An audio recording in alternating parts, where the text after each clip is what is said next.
दे पा रहे हैं, स्वान को भोजन नहीं दे पा रहे, कौवे को भोजन नहीं दे पा रहे हो, और मान लो गया ब्रह्म कपाली या कहीं पिंडदान नहीं कर पा रहे हो, तिलांजलि तर्पण नहीं कर पा रहे हो, तो एक काम जरूर करना, जल के पात्र में 2 बूंद गंगा जल डालना और वो गंगा जल शंकर को रोज 16 दिन तक चढ़ाइए, पितृदोष समाप्त हो जाए। जब ज्यादा घर में पितृदोष हो ना, ऐसा लगे कि पितृदोष बहुत ज्यादा है, 1 रुपए कमा रहे हैं, 1.25 रुपए खर्च हो रहा है, हाथ में पैसा नहीं टिक रहा, दुकान 4 दिन अच्छी चल रही है, फिर व्यापार डाउन हो जाता है, कोई पैसा लेकर भग गया, नहीं दे रहा, कहीं कर्जा मात्रा बढ़ गई है, ये पितृदोष के लक्षण है कुछ। इसमें आपके घर में जो भी रुद्राक्ष पड़ा हो, जो भी रुद्राक्ष रखा हो, क्योंकि संभाल के तो आप रखते नहीं, पटक देते हो यहां में, जो भी रुद्राक्ष आपके घर में रखा हुआ, एक पानी के पात्र में उस रुद्राक्ष को डाल दीजिए, उसमें 1 चावल का दाना डाल दीजिए। महाराज, परिंदा जहां होता है, मटका, हंडा या रसोई घर में आपका जो पानी भरने का स्थान होता है, जिसको आरो वारो क्या क्या लगा के रखते हो, उसी के कहीं पास में उस कलश को रख दीजिए, ऊपर से उसको ढक दीजिए। शाम के समय, सुबह रखा 10 बजे से 12 बजे के बीच में, शाम के समय प्रदोष काल में भगवान शंकर का नाम स्मरण कर कर, ओम नमः शिवाय बोलकर, श्री शिवाय नमस्तुभ्यम बोलकर, या महामृत्युंजय मंत्र का स्मरण कर कर, या गायत्री मंत्र का स्मरण कर कर, जो मंत्र आपकी बुद्धि में, विवेक में समाहित हो, उस मंत्र का नाम लेकर राम कृष्ण हरि जो बोल सकते हो, एक घी का दिया अवश्य प्रज्वलित करें, लंबी बाती का। कौन सी बाती का? फूल बत्ती का नहीं, गोल बत्ती का नहीं, लंबी बाती का। बत्ती का मुख दक्षिण की ओर, कहां पर होना चाहिए? दक्षिण की ओर, ना पूरब, ना पश्चिम, ना उत्तर। बत्ती का मुख कहां हो? दक्षिण की ओर। जैसे श्राद्ध पक्ष में ब्राह्मण को जब भोजन कराते हैं तो ब्राह्मण का मुख श्राद्ध पक्ष के भोजन कराते समय अगर पूरब, पश्चिम और उत्तर का होता है तो श्राद्ध के भोजन का फल नहीं मिलता, उसका मुख दक्षिण का होता है तो हमारे घर के जितने भी पितर उस तिथि में गए होते हैं सबको उसका भाग मिल जाता है और पितृदोष समाप्त हो जाता है। इसलिए ब्राह्मण का मुख श्राद्ध पक्ष में भोजन कराते समय दक्षिण का होना चाहिए।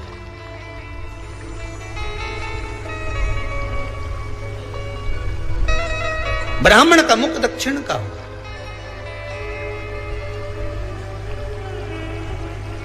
यहां तक शास्त्र कहता है महाराज, अगर गौ माता को श्राद्ध पक्ष में अगर भोजन दे रहे हो तो गाय का मुख अगर दक्षिण का है, गाय का, आपका मुख भले उत्तर का हो, गाय का मुख दक्षिण का हो, आपका मुख भले पूरा पश्चिम कहीं का, गाय का मुख अगर दक्षिण में है, अगर आपने दक्षिण में गाय को खड़ी कर रखा है और दक्षिण में उसका मुख और आप भोजन दे रहे हो तो शास्त्र कहता है कि किसी पिंड की जरूरत नहीं पड़ती, गाय स्वतः कल्याण कर देती है, गौ माता स्वतः कल्याण कर, दक्षिण मुखी हो। तो दिए की जो बाती का मुख कहां होना चाहिए? दक्षिण का।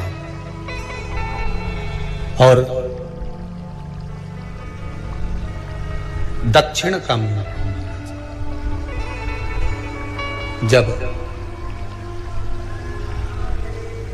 जब दक्षिण का मुख हो, दक्षिण की ओर बाती हो महाराज, तब दक्षिण की बाती जलाने के बाद में भगवान से वहीं पर प्रार्थना करें। जो कलश रखा है उसके ऊपर जो प्लेट रखी है, ढका गया है, वहां अपना सीधा हाथ रखें और अपने पूर्वजों का, अपने पितरों का स्मरण करें कि मेरे धन को लेकर कोई चले गया, मेरा व्यापार ऐसा चल रहा है, मेरा घर में बच्चों का विवाह नहीं हो रहा है, या घर में इतनी अशांति है या तकलीफ है या कष्ट है, ये सब का स्मरण कर कर उस कलश को रात्रि भर रखे रहने दें। सुबह स्नान आदि करने के बाद फिर एक घी का दिया दक्षिण की ओर लगाकर सुबह 10 बजे से 12 बजे के बीच में उस जल को शिव जी को समर्पित कर आ जाएं और वो रुद्राक्ष लेकर वापिस आ जाए। महाराज वापिस आ जाए, उस रुद्राक्ष को अपने घर में रख दीजिए। वर्ष भर वो रुद्राक्ष आपको कभी बीमारी से नहीं घिरने देगा, कभी किसी जगह खड्डे में नहीं जाने देगा, वो उन्नति की ओर ही बढ़ाएगा। भले कोई भी रुद्राक्ष हो, 1 मुखी से लेकर 14 मुखी, 20 मुखी, 18 मुखी, जो रुद्राक्ष आपके पास में, आप तो उसका स्मरण करिए। आप उसका स्मरण करें। आपको लगता है कहीं कहीं कि मेरे पितर मुझ पर क्रोध कर रहे हैं,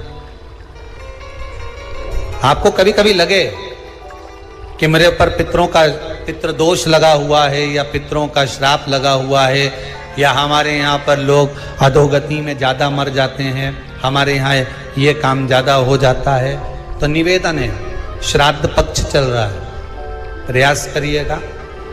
एक चावल की कटोरी में, कटोरी के अंदर थोड़ा सा चावल रख लीजिए कच्चा, उस चावल की कटोरी में एक बेलपत्र, थोड़ी सी दुर्वा बांधकर पानी का मटका, परिंडा या जहां अपना रसोई घर में जल रखते हो, उस कटोरी को वहां पर 2 दिन 3 दिन तक रख दो। वैसे तो 16 दिन रखो ज्यादा अच्छा था, पर जो दिन अपने को मालूम है 2-3 दिन उसको रख दीजिए। घी का दिया लगाइए। 3 दिन के बाद में उस दुर्वा को, उस बेलपत्र को शिव बाबा को समर्पित कर दो। चावल पूरे घर में घुमाने के बाद चिड़िया को या नदी में या किसी जीव को प्रदान कर दो। महाराज पितृदोष के निवारण का सुंदर तरीका। कल आपको वो काम नहीं हो रहा है, बहुत दिनों से आप प्रयास कर रहे हो और काम अटका पड़ा हुआ है, तो प्रयास करना। जल के पात्र में थोड़ा सा शहद, गंगा जल उसमें डालकर, ये जो श्राद्ध पक्ष चल रहा है, जिस समय पर, जिस श्राद्ध पक्ष के अंतर्गत, श्राद्ध पक्ष में एक पात्र में जल लेकर उसमें थोड़ा सा शहद, गंगा जल डालकर भगवान शंकर को कुंदकेश्वर महादेव के नाम से, कौन से महादेव?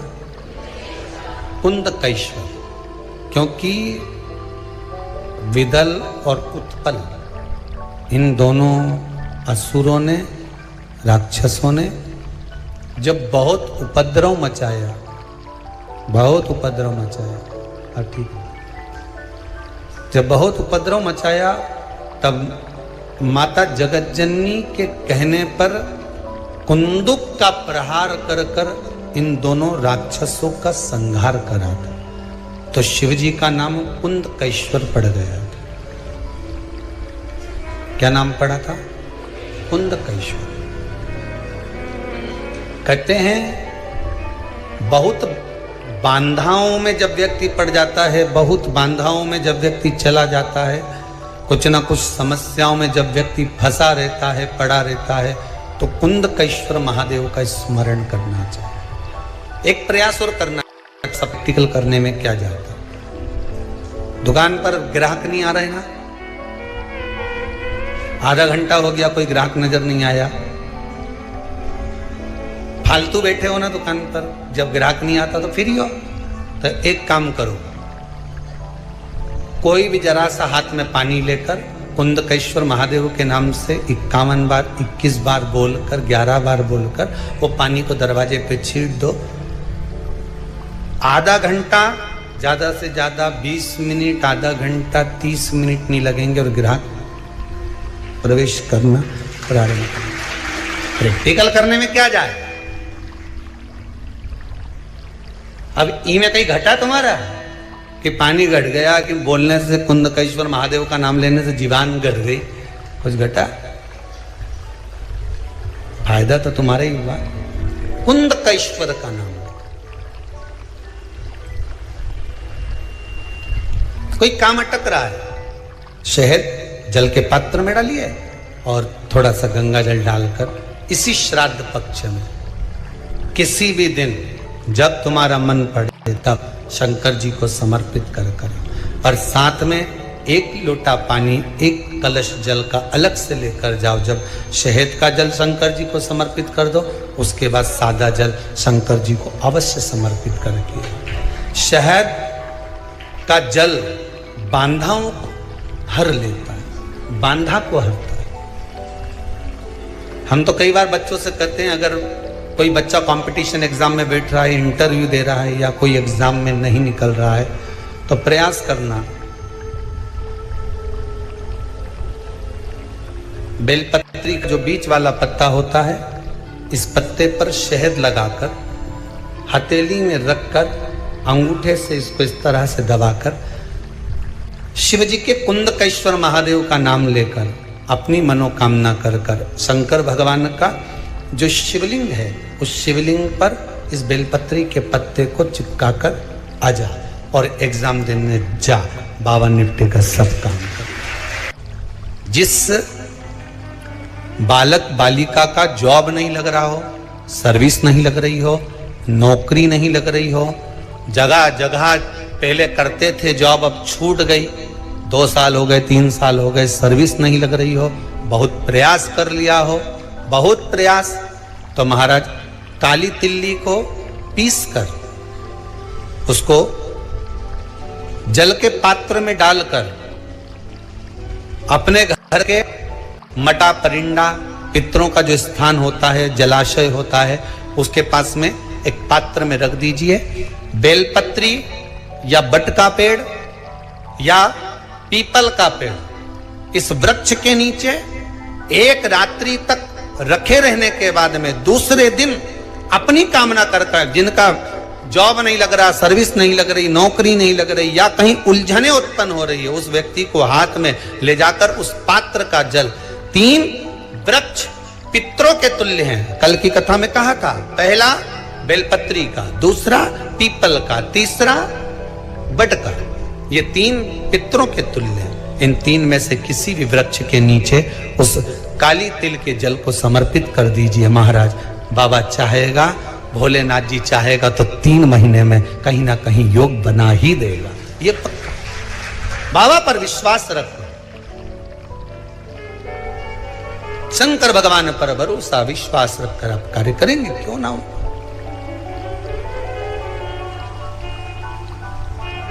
श्राद्ध पक्ष में महाराज पीपल के पेड़ के नीचे मात्र काली तिल्ली का पानी ही डाल देने से पितृदोष का निवारण हो जाता है। किसी लड़के की लड़की की विवाह शादी नहीं हो रहा हो, मंगल विवाह नहीं हो रहा हो, पानी के लोटे में थोड़ा सा काला तिल डालकर श्राद्ध पक्ष में पीपल के पेड़ के नीचे चढ़वा दीजिए। महाराज पितरों की शांति होती है, घर में मंगल कार्य होता है, मंगल कार्य हो जाता है, पितृदोष का निवारण होता है।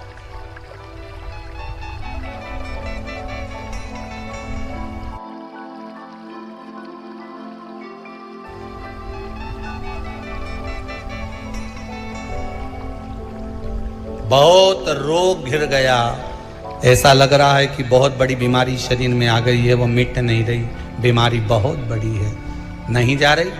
सरसों का फूल भगवान शंकर को चढ़ाना प्रारंभ कर दो। सरसों तो आप अपने घर के अंदर भी बो सकते हो, उसमें पीला फूल ही जाता है, शिव जी को चढ़ाना चालू कर दो, बीमारी समाप्त होना प्रारंभ। शिव को समर्पित किया गया एक एक भाग, एक एक भाग। महाराज लगे ऐसा कि घर में शांति नहीं है, सुख लक्ष्मी तो है, परिवार भी छोटा है पर शांति नहीं। जब देखो जब किसी ना किसी का मुंह चलता रहे, क्रोध में बोलते रहें, शब्दों के तीर चलते रहें, शांति नहीं है। प्रयास करिए श्राद्ध पक्ष में जिस समय पर ब्राह्मण को भोजन करने के लिए बिठाएं या श्राद्ध पक्ष के अंतर्गत ब्राह्मण जब घर में भोजन ग्रहण कर रहा हो उस समय पर थोड़ा सा कोई सुगंधित पदार्थ इत्र आदि पानी के मटके के पास, परिंदे के पास में, जलाशय के पास में उस इत्र को थोड़ा सा कोई रुई में रखकर छोड़ दीजिए। घर में कभी क्लेश नहीं हो सकता, शांत का माहौल हो जाए। पितृपक्ष में किया जाए, पितृपक्ष। और एक बात और अच्छे से ध्यान रखिएगा, आप ब्राह्मण को भोजन कराएं ना कराएं, आपने धूप छोड़ी ना छोड़ी वो पता नहीं, गाय को रोटी दी ना दी, स्वान को भोजन दिया ना दिया, कौवे को भोजन दिया ना दिया, चलेगा। पर जिस दिन अमावस्या के दिन पितृपक्ष समाप्त हो उस दिन प्रदोष काल में, प्रदोष के समय पर, प्रदोष काल में शाम के समय पर जाकर किसी भी नदी, तालाब, बावड़ी, कुआं, कहीं ना कहीं जो आपके पास में हो वहां पर एक घी का दिया, बत्ती का मुंह दक्षिण की ओर कर कर अवश्य जला कर जाना। सारे पितृदोष समाप्त हो जाएगा, सारा पितृदोष समाप्त। अमावस्या के दिन किसी भी जलाशय के पास में, नदी, तालाब, बावड़ी, कुआं, जो आपके शहर में, आपके गांव में, आपके नगर में हो वहां जाकर लगा दे। अगर नदी, तालाब, बावड़ी, कुआं नहीं है तो पीपल का वृक्ष हो या बेलपत्री का वृक्ष हो या बट का वृक्ष हो, उसके नीचे लगा दो प्रदोष काल में। पर अमावस्या के दिन लगाएं जरूर। क्यों? क्योंकि अमावस्या 16 दिन तक पितृ मृत्यु लोक में आने के बाद में भोजन ग्रहण करते हैं। अमावस्या के दिन पितृ शाम के समय प्रदोष काल में शंकर भगवान का नाम जाप कर कर नदी, तालाब, बावड़ी पर पानी पीने जाते हैं। वहां से जल का आचमन कर कर पितृ अपने लोक को चले जाते हैं प्रदोष काल के समय पर। इसलिए प्रदोष काल में जलाशय के पास में, बावड़ी, कुआं, नदी, तालाब के किनारे पर दिया लगाया जाता है दक्षिण की ओर मुख कर कर बत्ती का। तो पितृ आशीर्वाद देते हुए जाते हैं कि फलो फूलो, आगे बढ़ो, उन्नति करो, तरक्की करो। ये पितरों का आशीर्वाद रहता है, पितरों का वर रहता है। आप देंगे उसको मिलेगा, कुछ करा ना करा। फिर अमावस्या के दिन, जिस दिन पितृपक्ष समाप्त हो उस दिन दिया दक्षिण की ओर बाती का मुख कर कर लगा। महाराज एक बात बहुत अच्छे से समझ लीजिए, जिसके घर में क्लेश होता हो, अशांति रहती हो, क्लेश रहता हो या छोटी छोटी बात पर विवाद चालू हो जाता हो, या पति पत्नी में, परिवार में, सास बहू आदि कादिक में कहीं ना कहीं कुछ अगर विवाद रहता हो तो शास्त्र कहता है ऐसा बेलपत्री की डंडी रहती है ना, बहुत ध्यान दीजिएगा महाराज। श्राद्ध पक्ष की कथा चल रही है, शिव महापुराण आज विराम की ओर है, ध्यान दीजिएगा। जैसे ये बेलपत्री की जो डंडी होती है, डंडी का जो भाग होता है बेलपत्री की, ऐसा बेलपत्री की 7 भाग ले लो, मतलब बेलपत्री 7 ले लीजिए। 7 बेलपत्र लेकर कच्चा जो सूत होता है ना, कच्चा सूत जो जानते हो पेड़ पौधे में माताएं लपेटती हैं, धागा जो होता है ना सफेद कलर का कच्चा धागा, जो बड़ में, पीपल में और आंवला आदि में लपेटा जाता है, कच्चा सूत, उसको शंकर भगवान और माता पार्वती का स्मरण कर कर नंदी के, जो नंदी होता है, नंदी के राइट भाग में, नंदी का एक पांव ऊंचा होता है, आपने देखा होगा आगे का पांव ऊंचा होता है, बैठते समय नंदी का एक पांव ऊंचा है, एक पांव नीचे की ओर जाता है। तो नंदी का जहां पांव ऊंचा है उस ऊंचे पांव के पास में बैठना है। कच्चे सूत पर उस बेलपत्री के जो 7 गुच्छ हैं, 7 जो बेलपत्री के भाग हैं, 7 बेलपत्री हैं, उसको अपना नाम गोत्र स्मरण कर कर उस कच्चे सूत को लपेटना है। महाराज लाल कलर का चंदन उस बेलपत्री के पत्ते में जो अग्रभाग होता है, सबसे आगे का भाग, 7 में लाल चंदन लगाना है। महाराज उस चंदन को लगाकर आप प्रदोष के दिन, प्रदोष काल में शंकर भगवान को समर्पित अगर करते हैं तो जिस घर का गोत्र बोला है उस घर में कभी क्लेश नहीं हो सकता, वो शांति का अनुभव करे, उसमें क्लेश नहीं हो सकता। एक धागा होता है पक्का धागा, एक धागा होता है कच्चा धागा। बहुत ध्यान दीजिएगा महाराज, पक्के धागे से नहीं लपेटना सफेद। कच्चा जो धागा पीपल में, बड़ में या आंवला आदि में जो हम लोग लपेटते हैं पूजन करते समय, वो कच्चा धागा। और एक बात और आपको कहने, ध्यान दीजिएगा,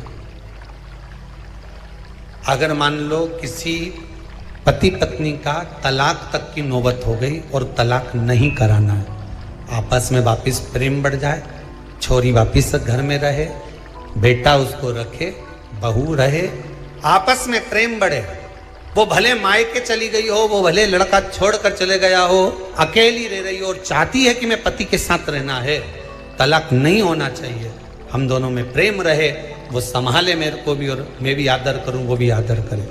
तो मेरा निवेदन है, कच्चा जो सूत होता है, कच्चा जो धागा होता है, नंदी के ठीक पीछे बैठकर कोई साथ में आपके परिवार का कोई व्यक्ति चले जाए और हस्तकमल को, जिसको अपने परिवार में वापिस रहना है, उस स्त्री हो या पुरुष हो, दोनों में से कोई भी नंदी के पीछे बैठकर सोमवार की जिस दिन अष्टमी पड़े उस दिन नंदी के पीछे बैठकर हाथ को ऐसा बंद करना है, हाथ में एक बेलपत्री रखना है, सीधी सीधी बंद कर कर 7 बार उस हाथ पर कच्चा सूत लपेट देना है, उस सूत को वापस निकाल लेना है, बेलपत्री के साथ में, और बेलपत्री को तो अपने पास में रखना। सबसे पहले माता पार्वती का जो हस्तकमल ऐसा होता है शिव मंदिर में, उस हस्तकमल में वो सूत जो आपके हाथ से निकला है वो उसमें डाल देना है, माँ जगत जननी से प्रार्थना कर कर, और जो बेलपत्री आपने संबंध को जोड़ने के लिए अपने हाथ में ली है वो शंकर भगवान के कटी भाग में है। फिर निवेदन करूंगा, कटी भाग को समझ लीजिए। ये शिवलिंग रखा है, जहां पर शंकर भगवान का शिवलिंग, माता पार्वती जी के हस्त कमल पर जो शिवलिंग रखा है, ये भाग कटी भाग कहलाता है। इस जगह पर जहां शंकर और पार्वती का मिलन हुआ है, उस जगह पर उस बेलपत्री को रख देना। महाराज ज्यादा से ज्यादा 3-4 महीने लगते हैं, दोनों में वापस प्रेम बढ़ जाता है, दोनों एक हो जाते हैं। तलाक तक बात चल भी रही हो तो तलाक समाप्त हो जाता है, प्रेम, करुणा, आसक्ति, स्नेह बढ़ जाता है।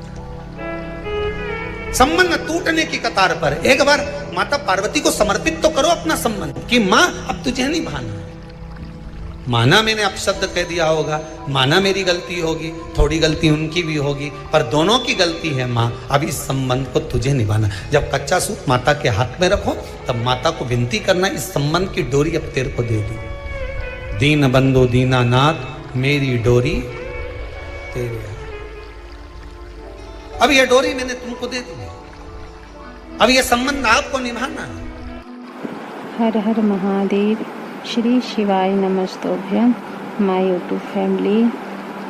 तो इस कथा में गुरुजी पितृ दोष के निवारण के बारे में उन्होंने बताया है। अगर हम कौन से स्थान पे पितृ की पूजा करते हैं तो उनको मोक्ष की प्राप्ति होती है। तो आप लोग इस कथा को शुरू से लेके लास्ट तक सुनिएगा गुरुजी के द्वारा, प्रदीप मिश्रा पंडित जी के द्वारा, तो आप लोगों को सारी जानकारी प्राप्त हो जाएगी। तो आप लोग ज़रूर इस कथा को शुरू से लेके लास्ट तक ज़रूर सुनिएगा और समझिएगा कि अगर हम अपने पूर्वज को अगर पिंड दान देते हैं तो क्या फल की प्राप्ति होती है और उन्हें कैसे मोक्ष मिलता है। तो जब तक आप लोग इस कथा को नहीं सुनिएगा, आप लोगों को अच्छे से समझ में नहीं आएगा। तो आप लोग ज़रूर इस कथा को सुन लीजिएगा, अच्छे से समझ लीजिएगा।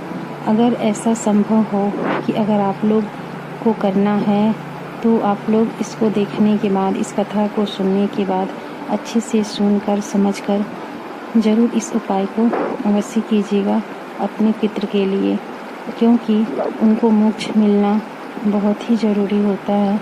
अगर हमारे पितृ प्रसन्न होते हैं तो हम भी अपने जीवन में सदैव खुश रहते हैं। तो ज़रूर इस वीडियो को ज़रूर आप लोग देखिएगा और चैनल को सब्सक्राइब कर लीजिएगा, वीडियो को लाइक कीजिएगा, शेयर करना मत भूलिएगा। अपने फ्रेंड में, अपने फैमिली में ज़रूर शेयर कीजिएगा। और जो भी नए मेंबर इस वीडियो को देख रहे हैं, मेरे चैनल पे आए हैं, तो प्लीज़ मेरे चैनल को सब्सक्राइब कर लीजिएगा। उम्मीद करती हूँ, आशा करती हूँ कि आप लोगों को ये वीडियो बहुत अच्छा लगा होगा। ऐसी अच्छी वीडियो देखने के लिए मेरे चैनल को सब्सक्राइब कर लीजिए और कमेंट में हर हर महादेव, श्री शिवाय नमस्तुभ्यम ज़रूर लिखिएगा। मिलते हैं आगे की वीडियो में।